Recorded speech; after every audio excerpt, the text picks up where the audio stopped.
Religion is not a science, and yet a science. Religion is not a science in the sense physics, mathematics, chemistry are sciences.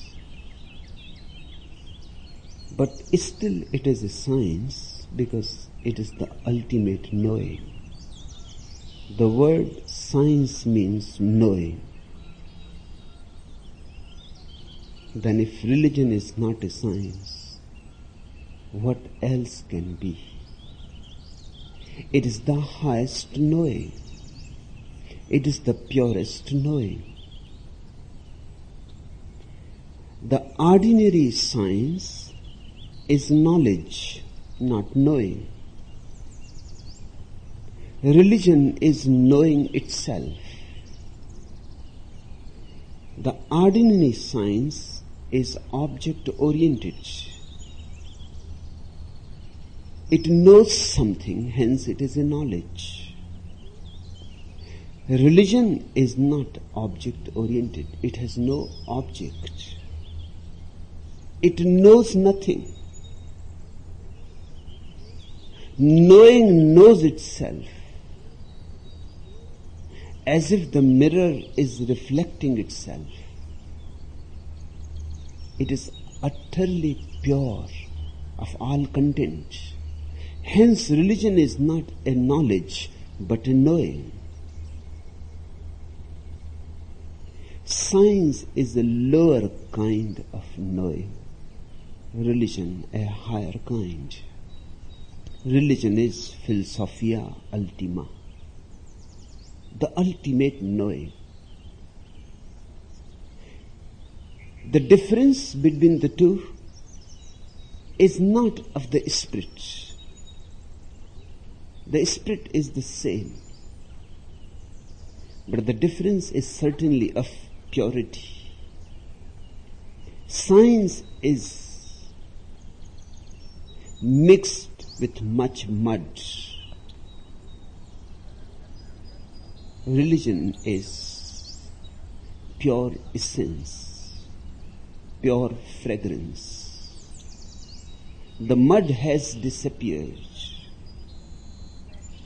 The lotus has appeared.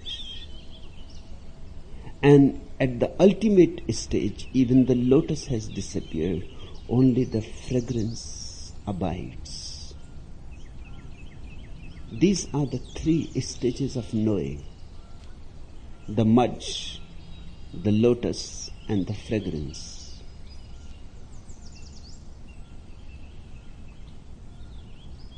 Religion cannot be grasped because there is no object in it, but still it can be understood. It cannot be explained, but it can be experienced. There is no way of informing you about religion.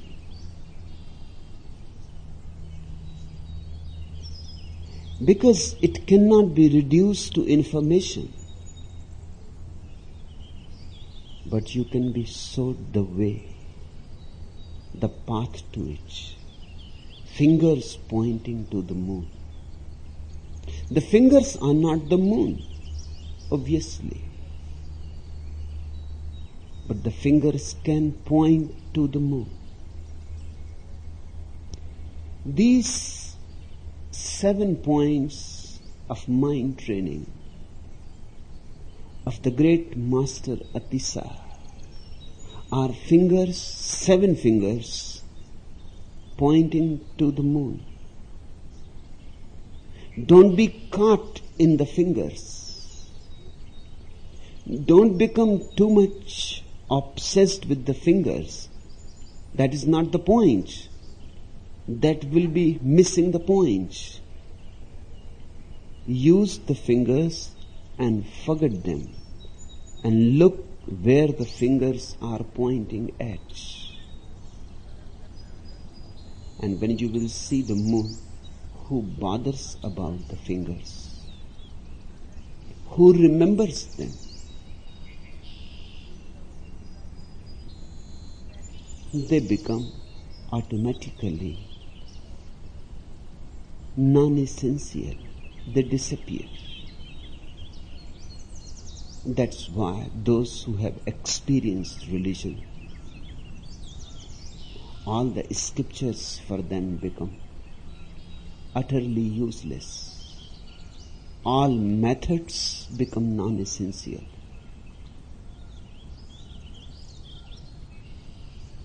When the goal is achieved, the path is forgotten.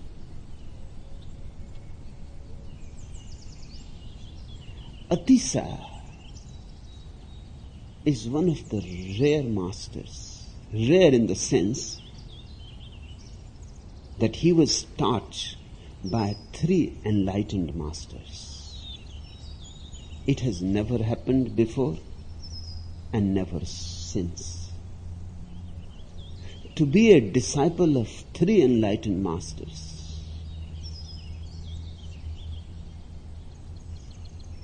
is simply unbelievable, because one enlightened master is enough. But this story that he was taught by 3 enlightened masters has a very metaphorical significance also. It is true, it is historical too. The 3 masters that Atisa remained with for many years were first Dharmakirti, a great Buddhist mystic. He taught him no mind. He taught him emptiness. He taught him how to be thoughtless. He taught him how to drop all content from the mind and be contentless. The second master was Dharma Rakshita, another Buddhist mystic. He taught him love, compassion. And the third master was Yogin Maitreya, another Buddhist mystic. He taught him the art of taking the suffering of others and absorbing it into your own heart.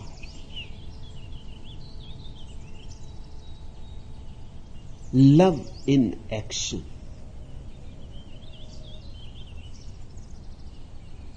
It happened, it could happen, because all these 3 masters were great friends. They had started their search together.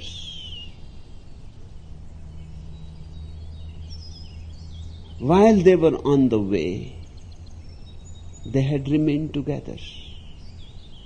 When they attained, still they were together. Atisa became a disciple of Dharmakirti. Dharmakirti said to him, I will teach you the first principle. And for the second, you go to Dharma Rakshita. And for the third, to Yogin Maitreya. This way, you will know all the 3 phases of ultimate reality, the 3 faces of God, the Trinity, the Trimurti. And this way, you will learn each face from the person who is the most perfect in it. These are the three ways people reach to the ultimate. If you reach from emptiness, you attain the other two also. But your path remains basically that of emptiness. You know more about emptiness.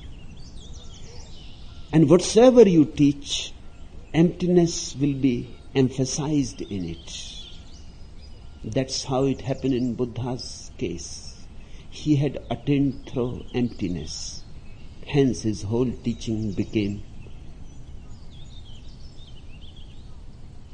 emptiness oriented. There is no God in Buddha's teaching. Because God is a thought, a content, an object. God is the other. And Buddha had attained by dropping the others.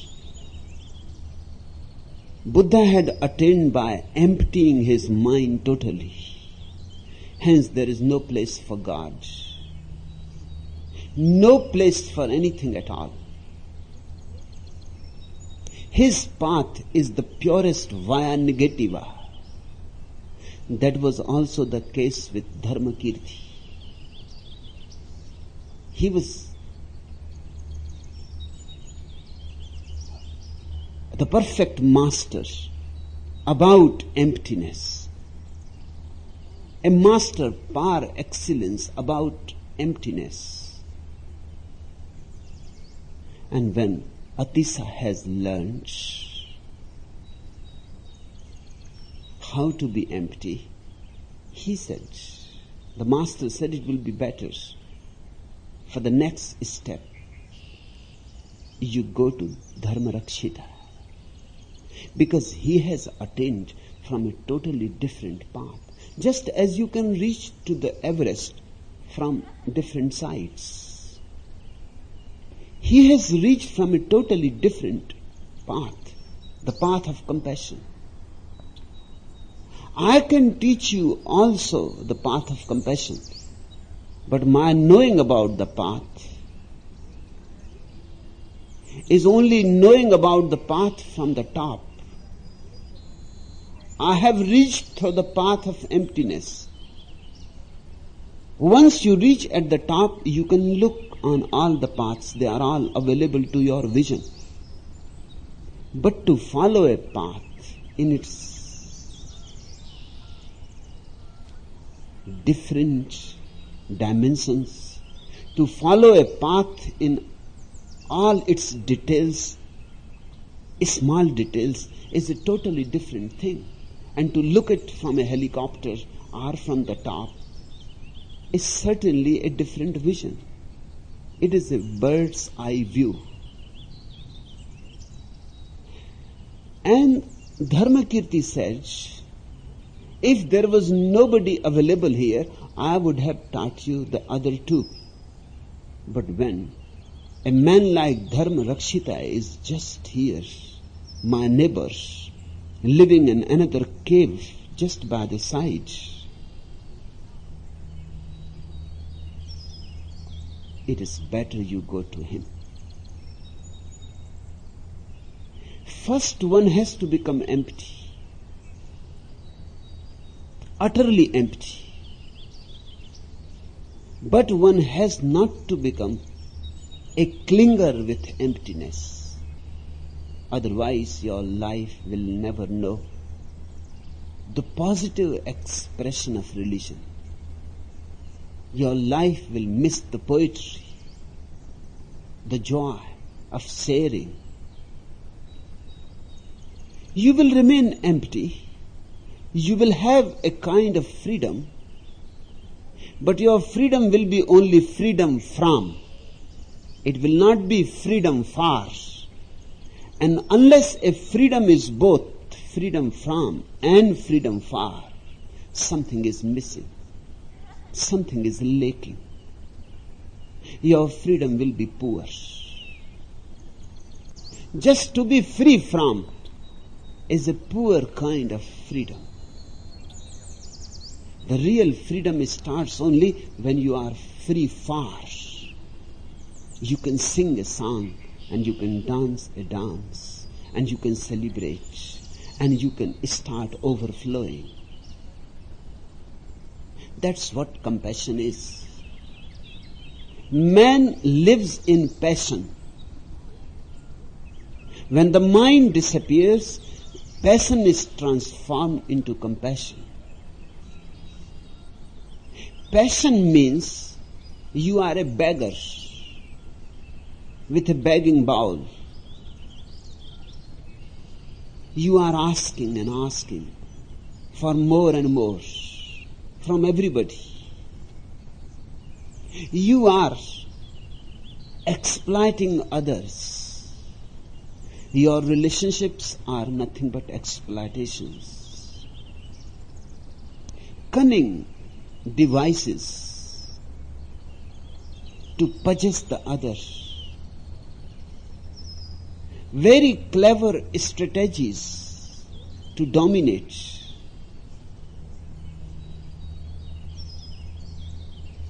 When you are living in mind, in passion, your whole life is a power politics.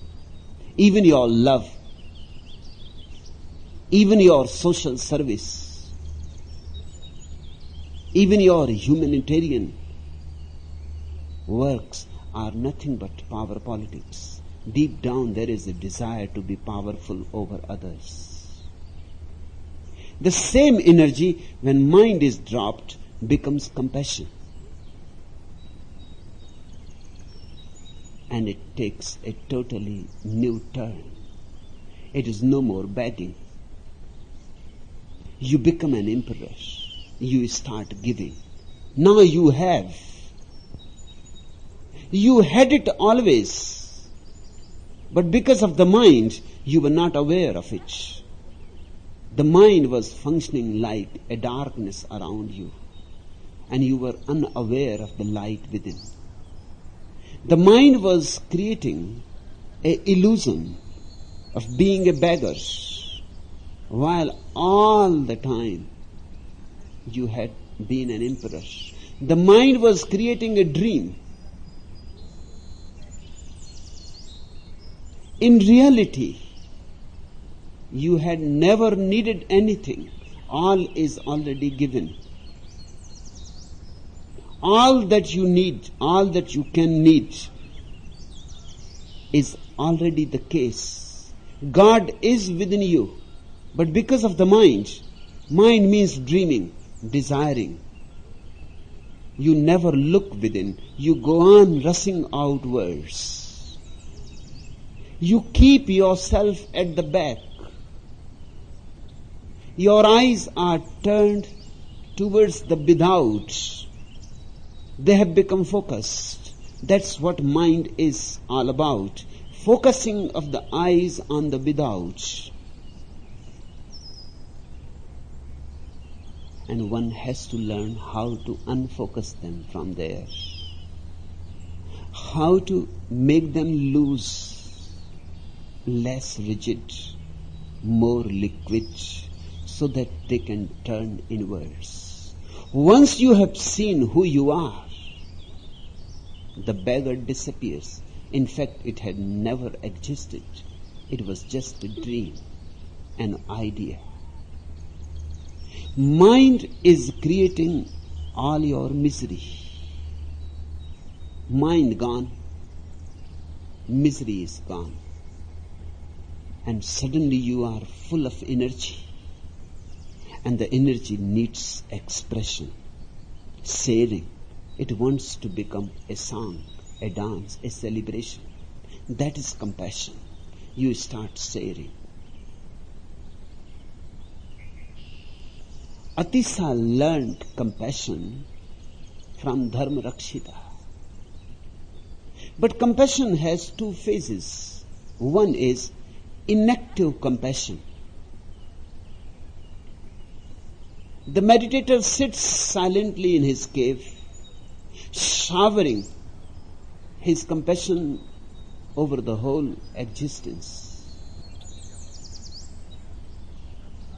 But it is a very inactive kind of compassion. You have to go to him to partake of it. He will not come to you. You will have to go to the mountains, to his cave, to share his joy. He will not come to you. He will not move in any way. He will not take any active step. He will not flow towards others. He will not seek and search the people with whom he can share his dance. He will wait. This is a feminine kind of compassion. Just like the woman waits. She never takes the initiative. She never goes to the man. She may love the man, but she will never say it first that I love you. She will wait. She will hope that one day or other, sooner or later, the man will propose. Woman is in active love, passive love. Man is active love. Man takes the initiative. And in the same way, compassion has two possibilities, the feminine and the masculine. From Dharma Rakshita, Atisa learned the feminine art of being in love with existence. One more step is needed. Dharma Rakshita told him, you go to Yogin Maitreya. These three masters were all living together in the same vicinity. You go to Yogin Maitreya and learn how to transform the passive energy into active energy. So love becomes active. And once love is active, compassion is active, you have passed all the three dimensions of truth. You have known all. You have known utter emptiness. You have known compassion arising. You have known compassion showering. Life is fulfilled only when all these three have happened.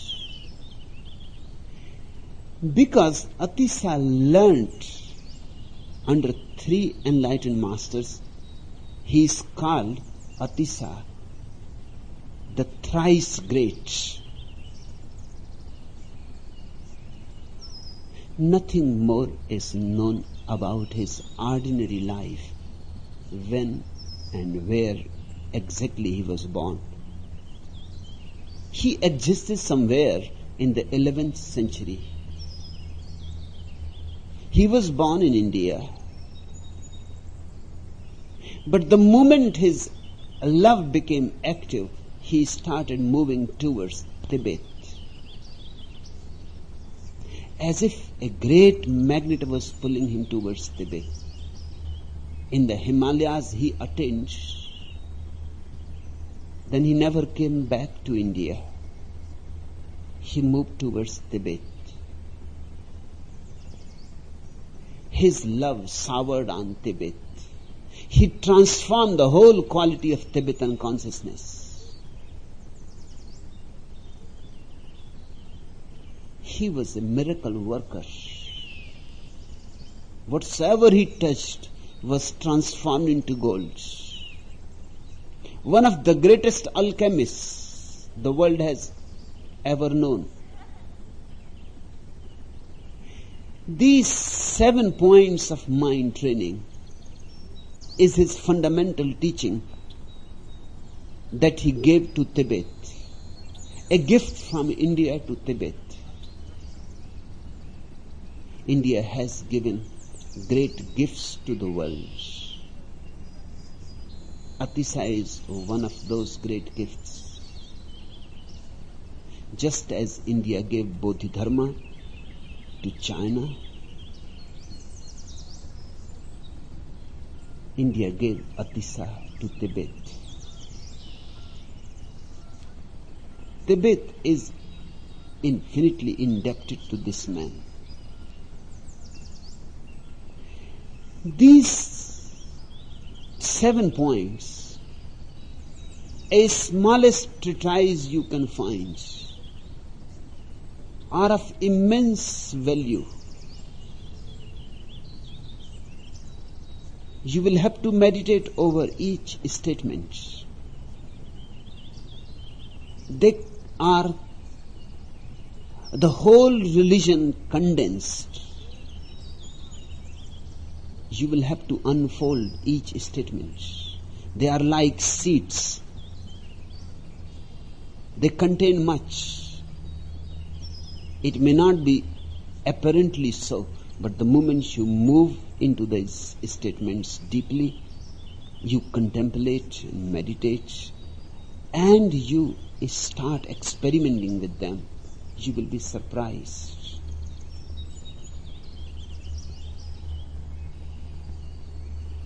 You will be going into the greatest adventure of your life.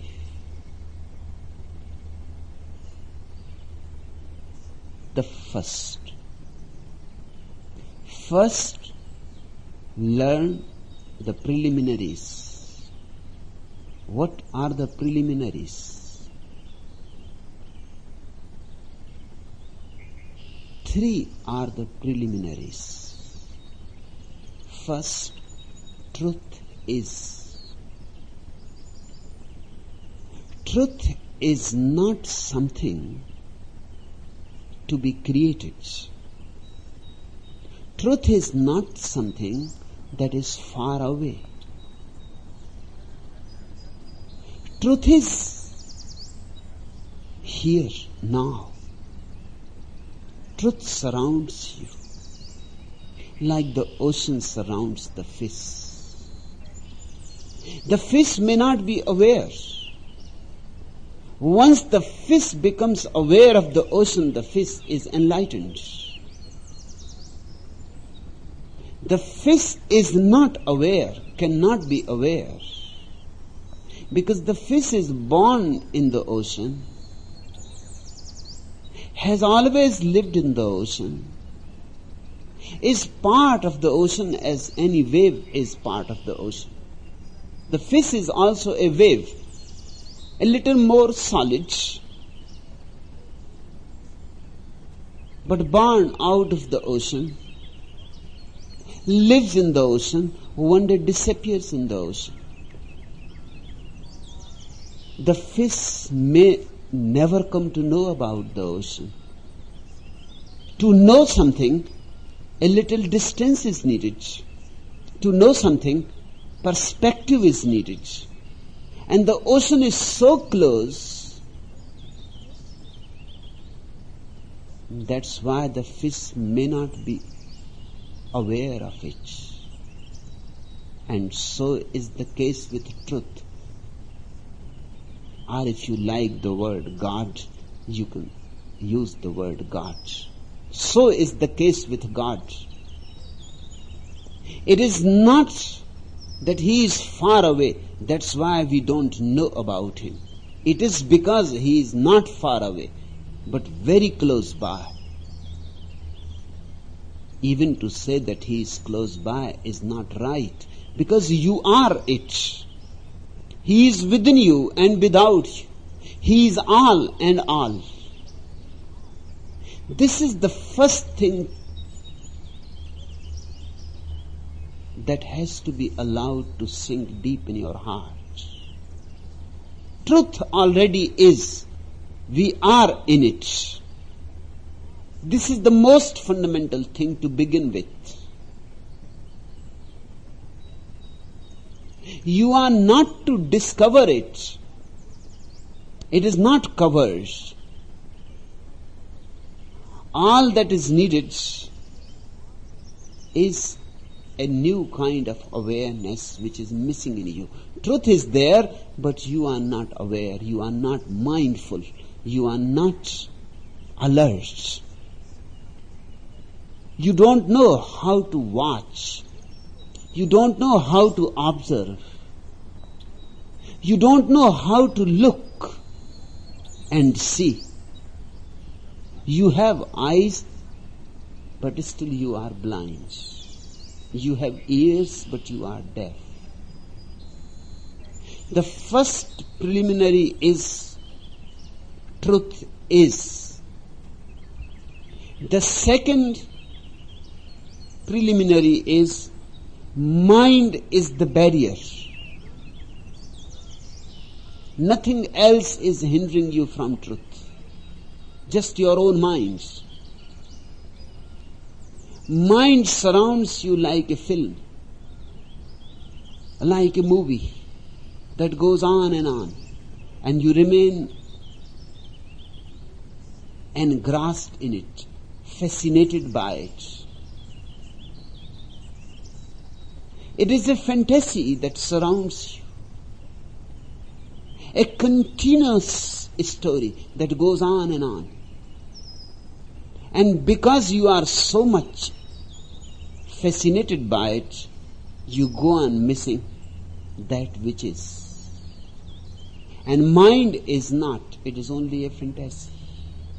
It is only a faculty to dream. Mind is nothing but dreams and dreams. Dreams of the past, dreams of the future, dreams of how things should be, dreams of great ambitions, achievements, dreams and desires. That is the stuff mind is made of. But it surrounds you like a China wall. And because of it, the fish remains unaware of the ocean. So the second preliminary is mind is the only barrier. And the third, no mind is the door. Atisa calls no mind bodhicitta. That is his word for no mind. It can be translated as Buddha mind too, Buddha consciousness too, or if you like, you can call it Christ consciousness, Krishna consciousness. It doesn't make any difference what name is used. But the basic quality of bodhicitta is that it is a no mind. It looks paradoxical. Mind in the state of no mind. But the meaning is very clear. Mind without content. Mind without thoughts is what is meant, is what is indicated. Remember the word bodhicitta,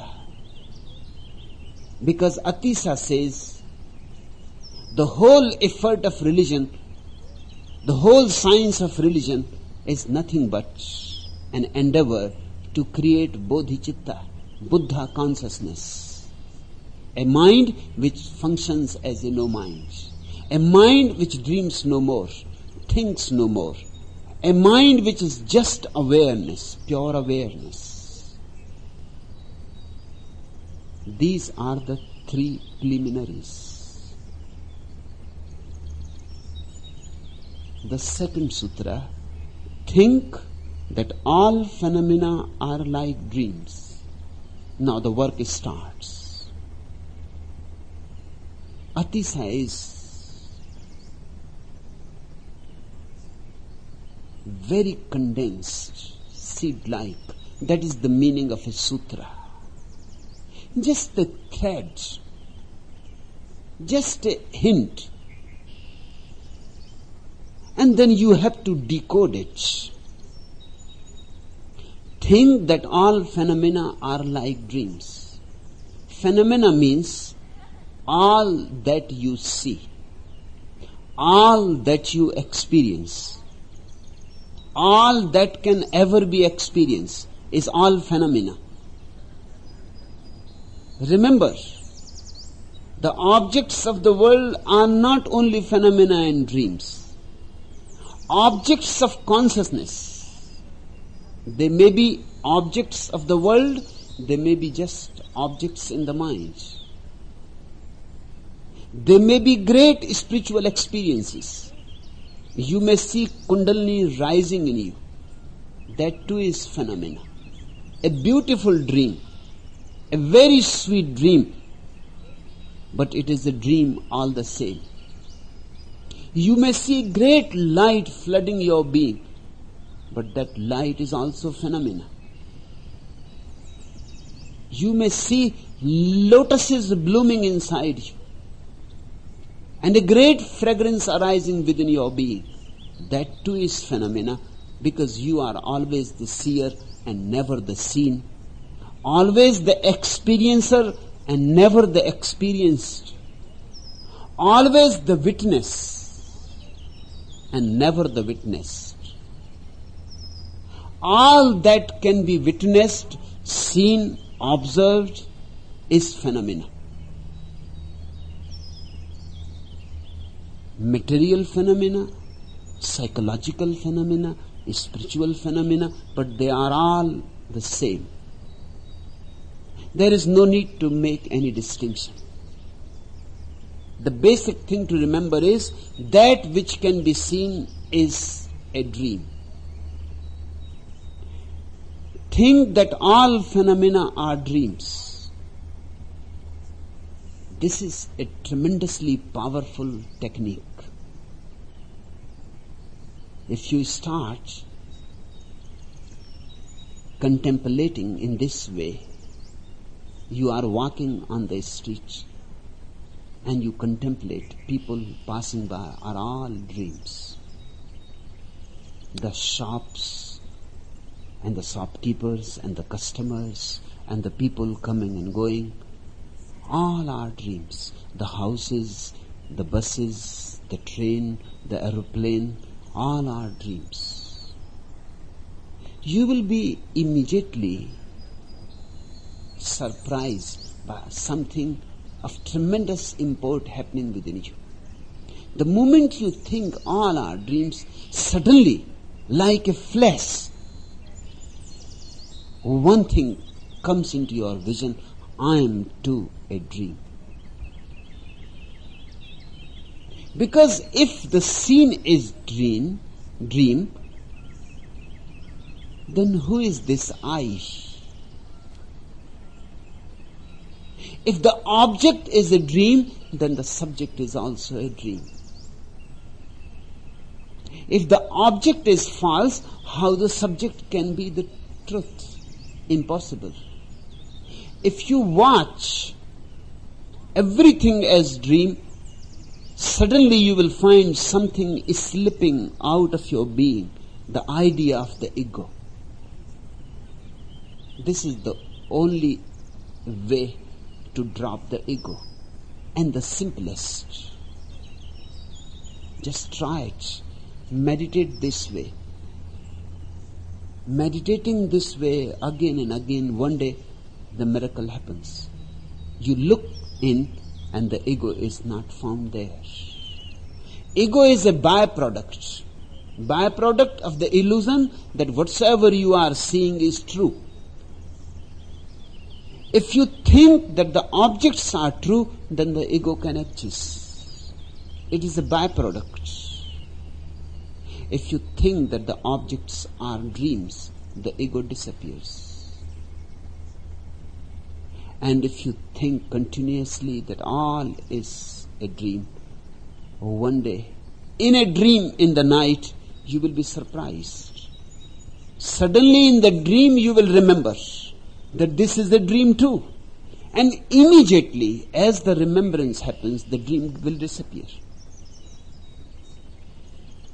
And for the first time you will experience yourself deep asleep yet awake. A very paradoxical experience, but of great benefit. Once you have seen your dream disappearing because you have become aware of the dream, your quality of consciousness will have a new flavor to it. Next day in the morning, you will wake up with a totally different quality you had never known before. You will wake up for the first time. Now you will know all those other mornings were false. You were not really awake. The dreams had continued. The only difference was in the night you dream with eyes closed, in the day you dream with eyes open. But if the dream has disappeared because awareness happened, suddenly you became aware in the dream. And remember, awareness and dreaming cannot exist together. Here awareness arises and there the dream disappears. When you become awake in sleep, the next morning is going to be of something so important that it is incomparable. Nothing like it has ever happened. Your eyes will be so clear, so transparent, and everything will look so psychedelic, so colorful, so alive. Even rocks will be felt as if breathing, pulsating. Even rocks will have a heartbeat. When you are awake, the whole existence changes its quality.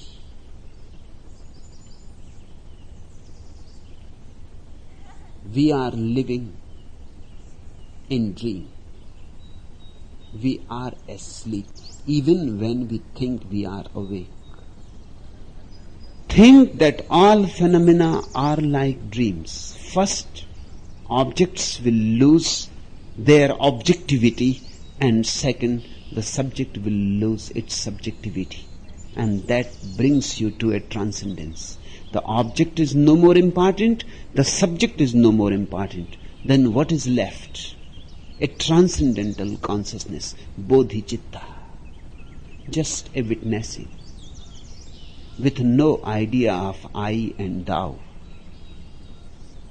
just a pure mirror which reflects that which is. And God is nothing but that which is. The third sutra, examine the nature of unborn awareness. Now, you know what awareness is. You have known this transcendental awareness, where objects and subjects are no more existential. You have known for the first time this purity, this crystal clear mirror. Now examine the nature of this awareness. Look into it. Look deep into it. Shake yourself into as full alertness as possible. Wake up and see. And you will start laughing. Because now you will see there has never been a birth and there is going to be never a death. This is unborn and undying consciousness. It has always been here. It is eternal. It is timeless. And how much afraid you were of death, and how much afraid you were of old age, and how much afraid you were of 1,001 things. And nothing has ever happened. All was a dream. Seeing this, one smiles, laughs. The whole life up to now has been ridiculous, absurd. You were unnecessarily afraid, unnecessarily greedy, unnecessarily suffering. You were living in a nightmare, and it was your own creation. Examine the nature of unborn awareness, and you are freed from all misery, all suffering, all hell. Let even the remedy itself go free on its own. And now, don't start clinging to the remedy, to the methods. That temptation arises. That is the last temptation. That is the very last effort of the mind to survive. The mind comes from a back door once more. It tries. Before it disappears forever, it makes one effort more. And that effort is to cling to the method. The method of thinking that all phenomena is a dream. It has given you such joy, such deep experience of reality. Naturally, you would like to cling to it. And once you cling, again you are back into the same old rut. The mind is back in disguise. Cling to anything and the mind is back, because clinging is mind. Hold to anything, depend on anything, and mind is back, because mind is dependence, is slavery. Possess anything, even the spiritual method, even the method of meditation. Become a possessor, and you are possessed by it. Whether you possess money or you possess a tremendously significant method of meditation, it doesn't matter. Whatsoever you possess, you will be possessed by it. And you will be afraid to lose it. Once a Sufi mystic was brought to me.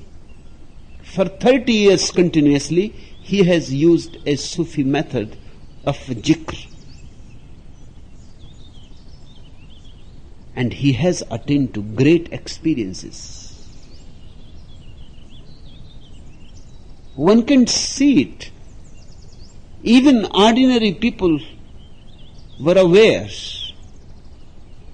that he was living in a totally different world. You could see in his eyes, they were shining with joy. His very being had a vibe of the beyond. His disciples brought him to me and they said, our master is a realized soul. What do you say about our master? I said, leave your master with me for 3 days. And then come back. The master stayed with me for 3 days. The third day he was very angry. And he said, you have destroyed my 30 years work. Because I told him a simple thing. Just this sutra of Atisa, let even the remedy itself go. I told him, now 30 years you have been remembering one thing, that all is divine. The tree is God, The rock is God, the people are God, the dog is God, everything is God. For 30 years you have been remembering continuously. And he had made really a sincere effort. He said, yes. I said, now you stop remembering. How long you are going to remember? If it has happened, stop remembering and let us see what happens. If it has really happened, even dropping remembering, it will remain. It was so logical that he agreed. He said, it has happened. I said, then give it a try. For 3 days you forget remembering. You stop remembering. He said, I cannot stop. It has become automatic. I said, you just wait, you try. It took him for at least 2 days, 48 hours to stop.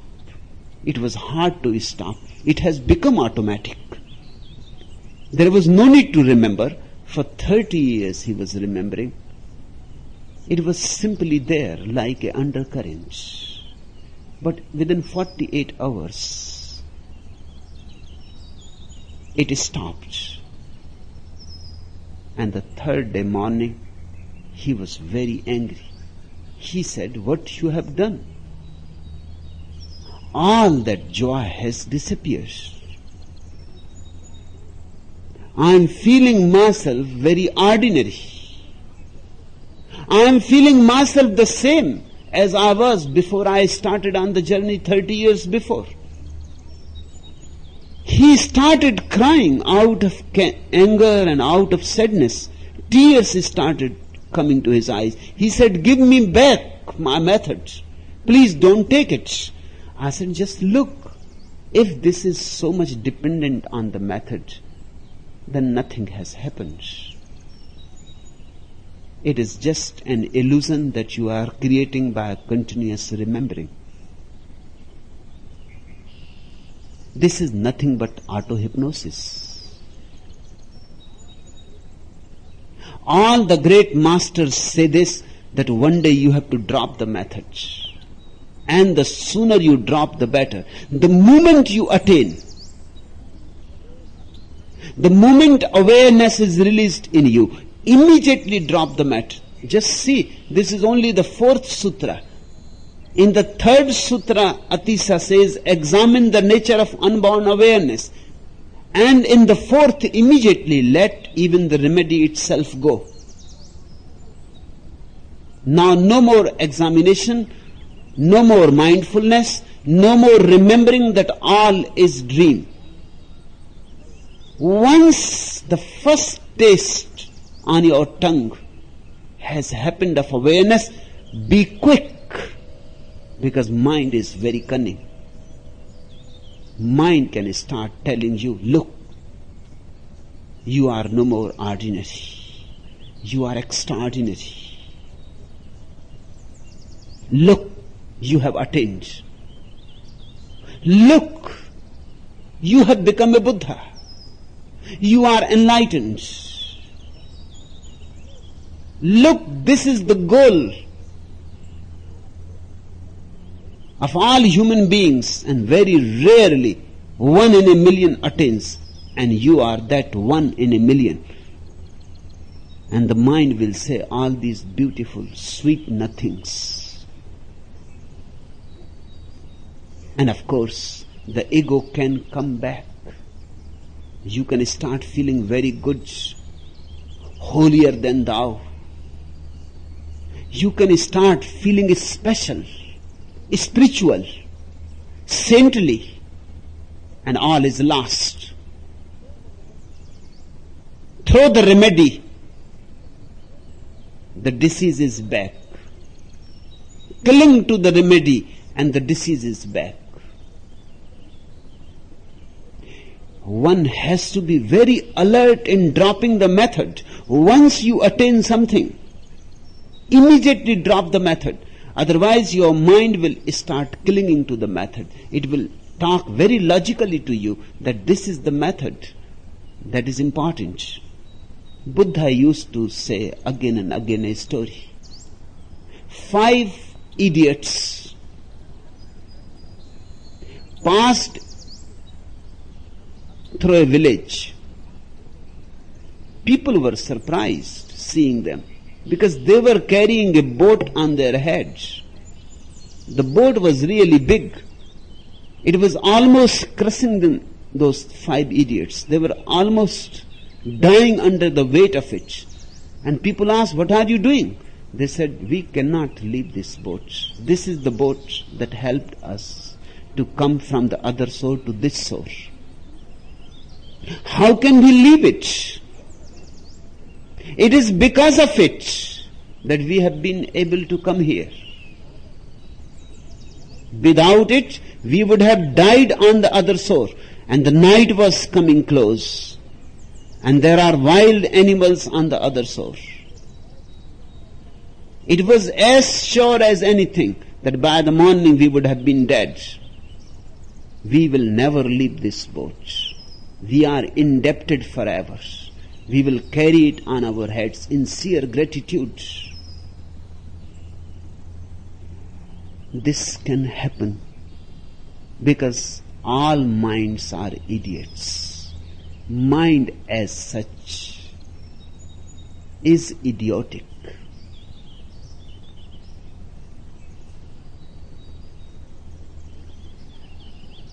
The origin of the word idiot is beautiful to remember. Idiocy means something private, something special, something that is your own, something eccentric. That is the basic meaning of idiocy. To function in an eccentric way. Mind always functions in an eccentric way. Mind is always an idiot. The really intelligent person has no mind. Intelligence arises out of no mind. Idiocy out of mind. Mind is idiotic, no mind is wise. No mind is wisdom, intelligence.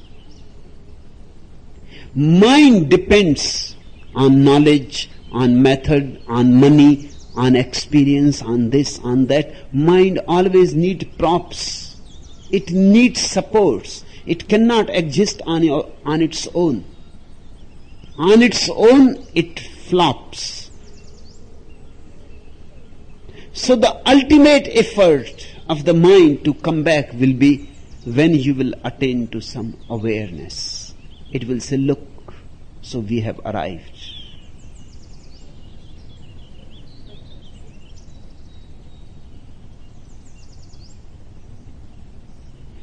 The moment something inside you says, "We have arrived," beware.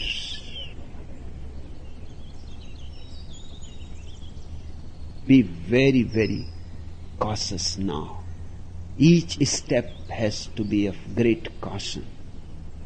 Let even the remedy itself go free on its own. Please, now, don't cling to the remedy, to the method. This is the emphasis of J. Krishnamurti. But this is his first sutra. This should be the fourth. That's where he is wrong. It cannot be the first sutra. How can you drop a method that you have never used? You can drop only a method that you have used. Atisa is far more logical, far more scientific than J. Krishnamurti. And I can understand why he emphasizes, because he is afraid that if you go into 3 sutras, the 4th may never arrive. You may be lost in the 3. Many are lost in the preliminaries. Many are lost in the methods.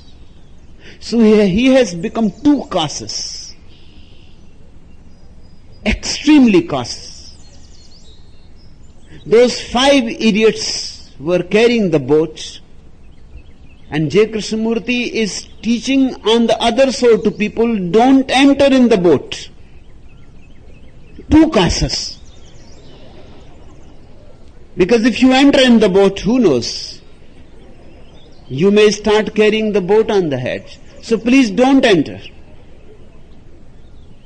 And there are many who have become afraid of entering in the boat. But to be afraid of entering in the boat is the same idioticness. There is no difference. One who is afraid of entering the boat is the same person who will carry the boat. Otherwise, why should you be afraid? There are old friends of mine who have followed J. Krishnamurti for their whole life. They come to me and they say, we would like to come here, but we are afraid of all the methods that you teach.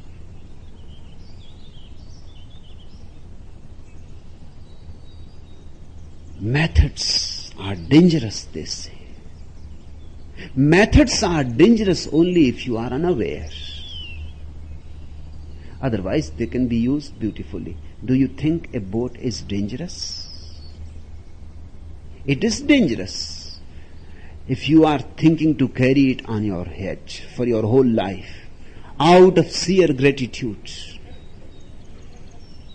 Otherwise, it is just a raft to be used and discarded. All methods are rafts to be used and discarded. Used and abandoned. Used and never to be looked back again. There is no need, no point. These are two extremes. One extreme is those 5 idiots, and the other extreme is the followers of J. Krishnamurti.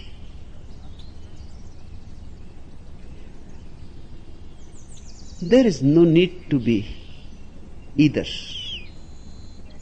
My approach is use the boats, use beautiful boats, use as many boats as possible.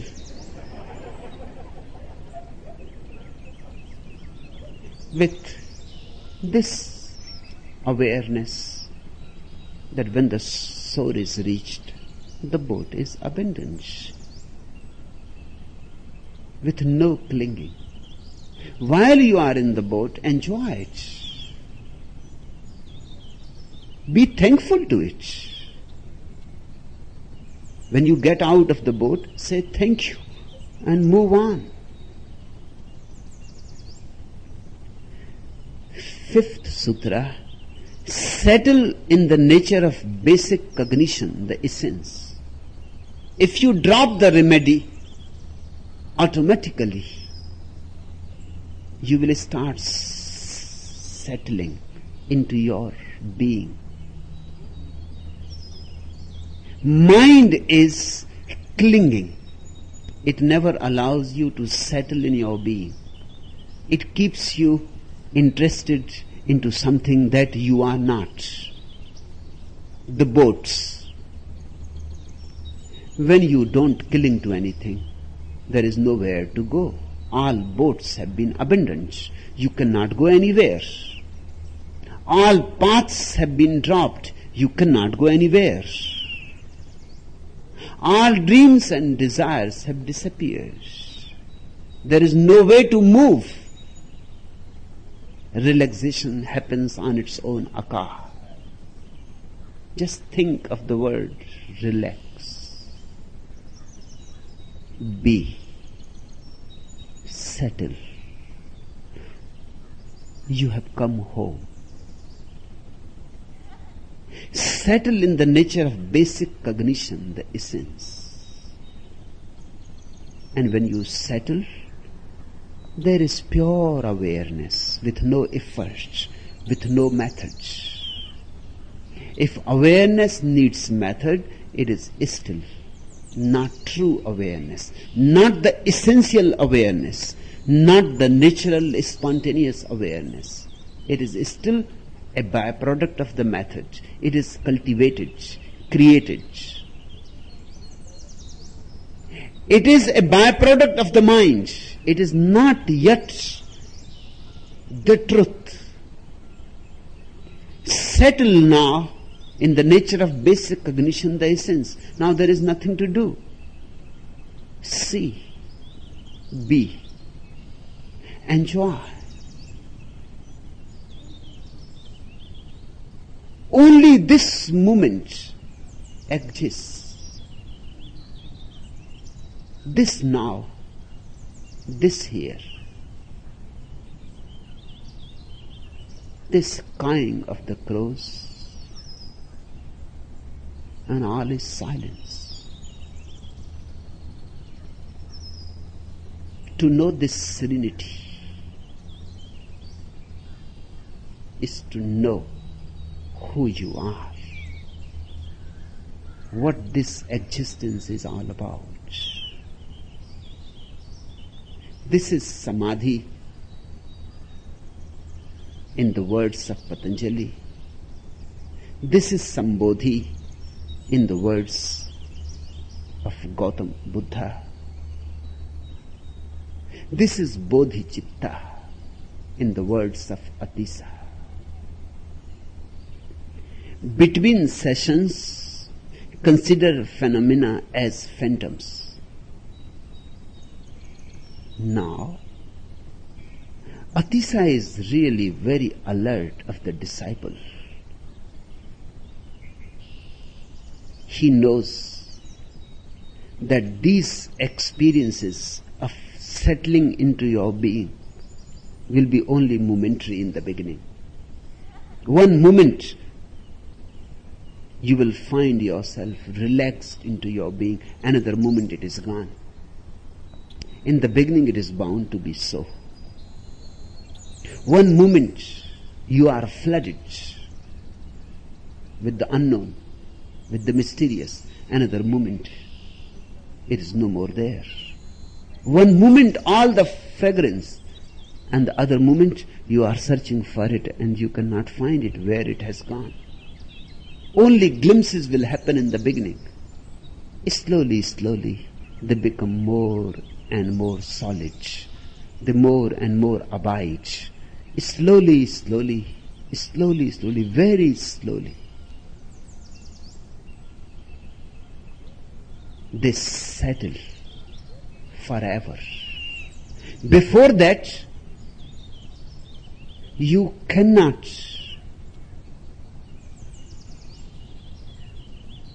be allowed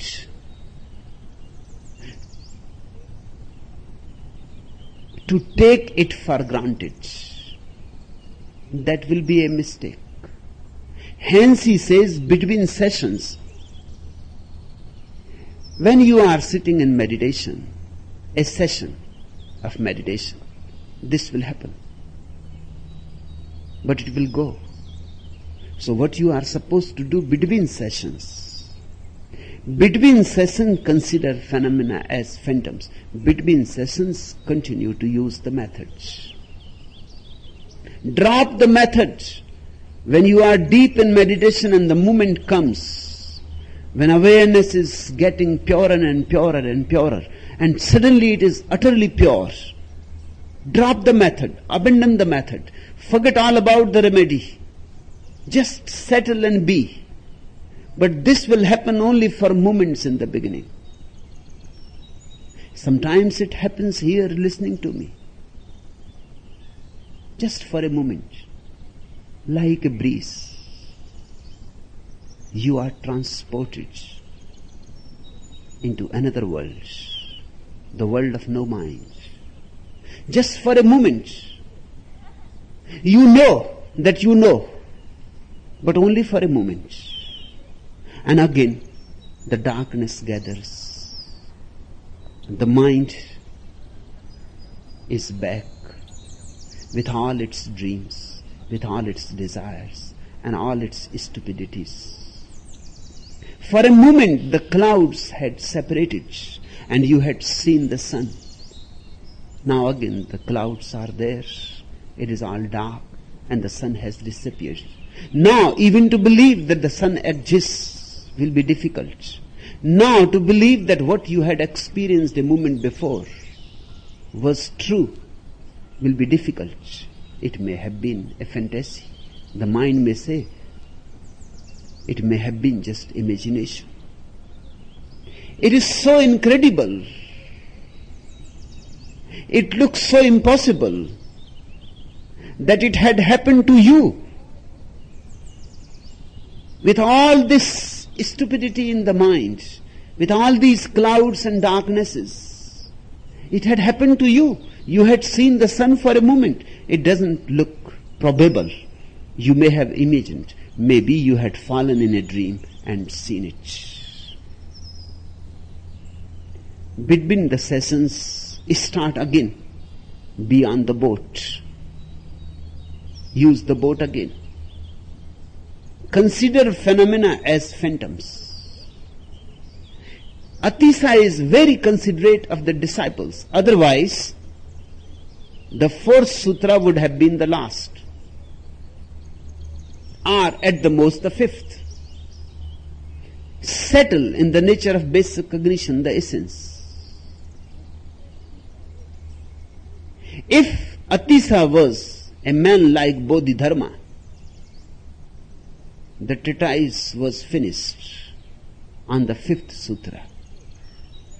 Or even on the fourth, let even the remedy itself go free of its own. Then the settling happens on its own.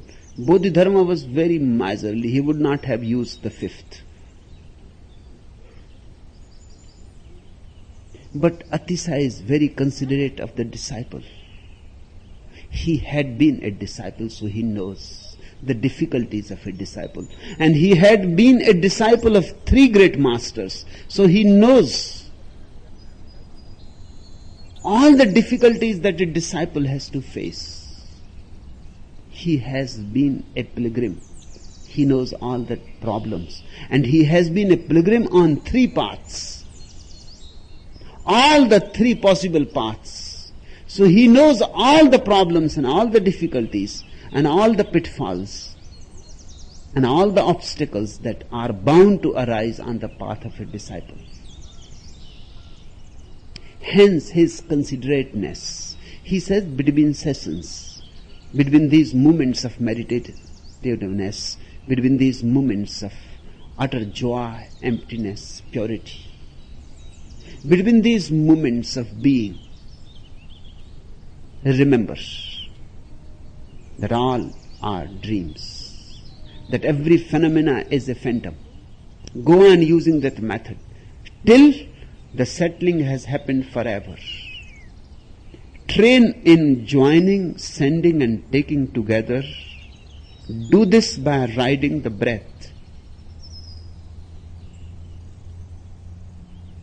Now, emptiness has been experienced. This is what he had learned. Up to this sutra, he had been with the first master, Dharmakirti.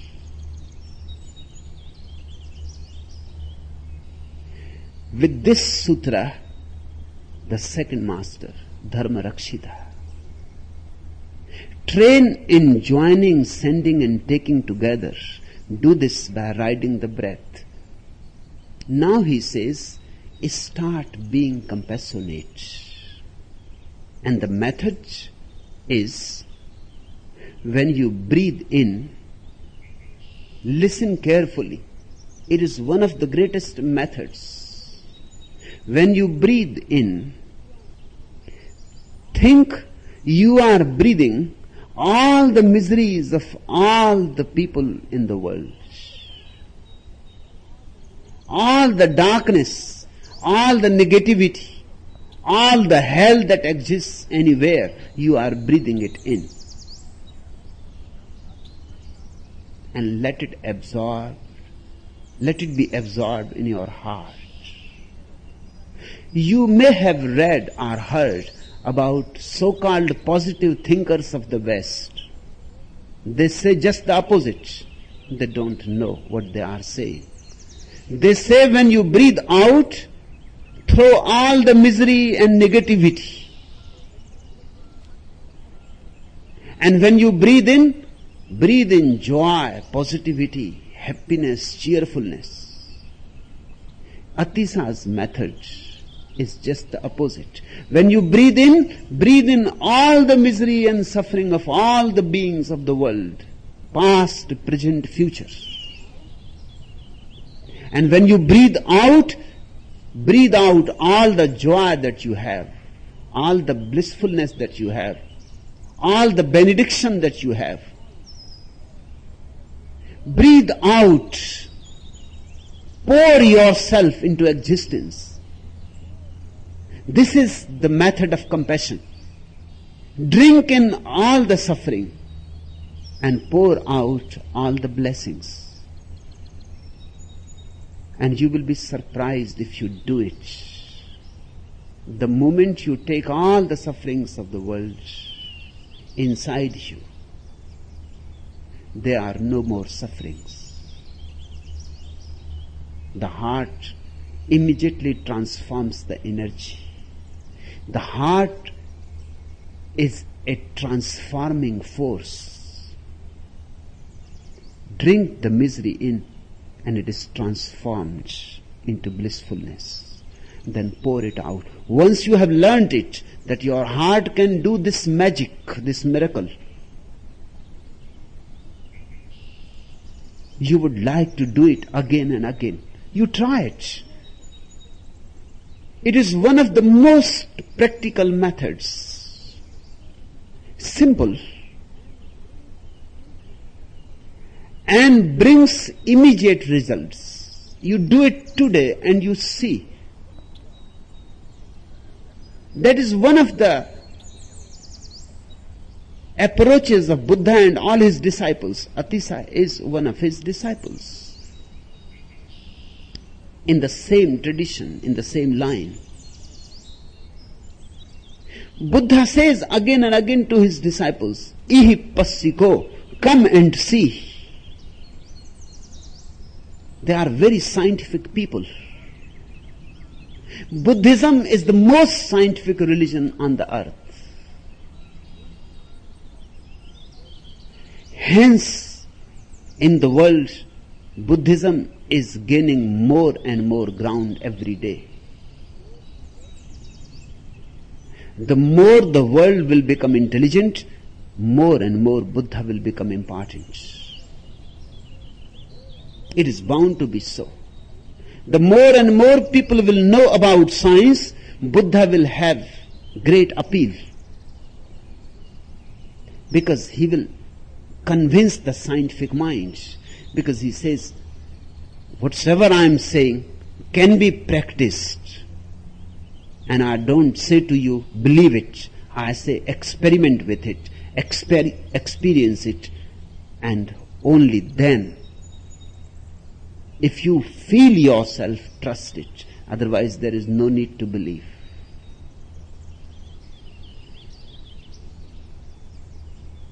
Try this beautiful method of compassion. Take in all the misery and pour out all the joy. Train in joining, sending and taking together. Do this by riding the breath. 3 objects, 3 poisons, 3 bases of virtue. There are 3 objects which can function either as 3 poisons or can become 3 bases of infinite virtue. Atisa is talking of the inner alchemy. The poison can become the nectar. The baser metal can be transformed into gold. What are these 3 objects? First is aversion. Second is attachment. and third is indifference. This is how the mind functions. You feel aversion to whatsoever you dislike. You feel attachment to whatsoever you like. And you feel indifferent to things which you neither dislike nor like. These are the three objects. Between these three, the mind exists. These are the three legs of the tripod of called mind. Aversion, attachment, indifference. And if you live in these three as they are, you are living in poison.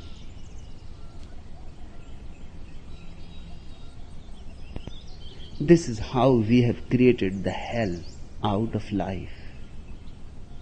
Aversion, dislike, hatred, repulsion, that creates 1/3 of your hell. And attachment, liking, clinging, possessiveness, that creates second 1/3 of your hell. And indifference to all that you are neither attracted nor repulsed, that creates the third part, the third 1/3 of your hell. Just watch your mind. This is how your mind functions. It is always saying, I like this, I don't like that, and I am indifferent to the third. These are the three ways the mind goes on moving. This is the rut, the routine. Atisa says these are the three poisons, but they can become the three bases of virtue. How they can become three bases of great virtue? If you bring the quality of compassion. If you learn the art of absorbing suffering in, as if it is coming riding on the breath, all the suffering of the world, then how can you be repulsed? How can you dislike anything? And how can you be indifferent to anything? And how can you be attached to anything? If you are taking unconditionally all the suffering of the world, drinking it, absorbing it in your heart, and then pouring instead of it blessings to the whole existence unconditionally, not to somebody in particular, remember, not only to man, but to all the beings, trees and rocks and birds and animals, to the whole existence, material, immaterial. When you are pouring the blessings unconditionally, how can you be attached? Attachment, aversion, indifference all disappears with this small technique. And with their difference, the poison is transformed into nectar. And the bondage becomes freedom. And the hell is no more hell, it is heaven. In these moments, you come to know this very body, the Buddha, this very earth, the lotus paradise. And the last sutra, train with phrases in every mode of behavior. Atisa is not an escapist. He does not teach escapism. He does not tell you to move from situations which are not of your liking. He says you have to learn functioning in bodhicitta in Buddha consciousness, in all kinds of situations, in the marketplace, in the monastery, with people in the crowd or alone in the cave, with friends, with enemies, with family, familiar people, with strangers, with men, with animals. In all kinds of situations, in all kinds of challenges, you have to learn to function in compassion, in meditation. Because all these experiences of different situations will make your bodhicitta more and more ripe. Don't escape from any situation. If you escape, then something will remain missing in you. Then your bodhicitta will not be that much ripe, will not be that much rich. Live life in its multidimensionality, and that's what I teach to you too. Live life in its totality. And living in the world, don't be of it. Live in the world like a lotus flower in water. It lives in water, but the water touches it not. Then only bodhicitta will flower in you, will bloom in you. Then only you will come to know the ultimate consciousness, which is freedom, which is joy, eternal joy, and which is benediction. Not to know it is to miss the whole point of life. To know it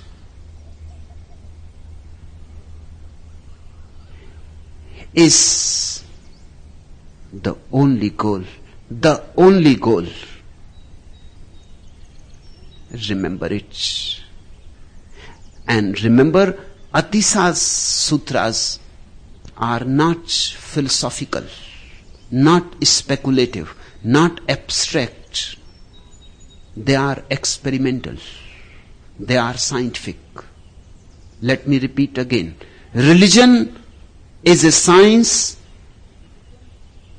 in the sense that it is the purest knowing. Yet it is not a science in the sense of chemistry and physics.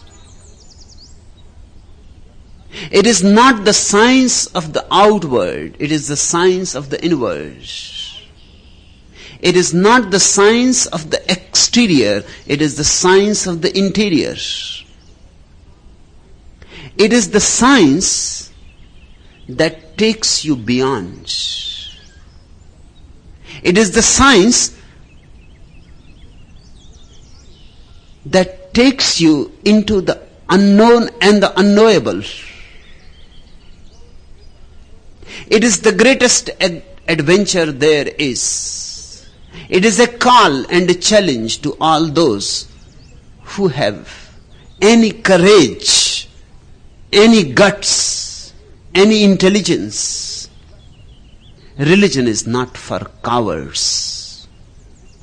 It is for people who want to live dangerously. Enough for today.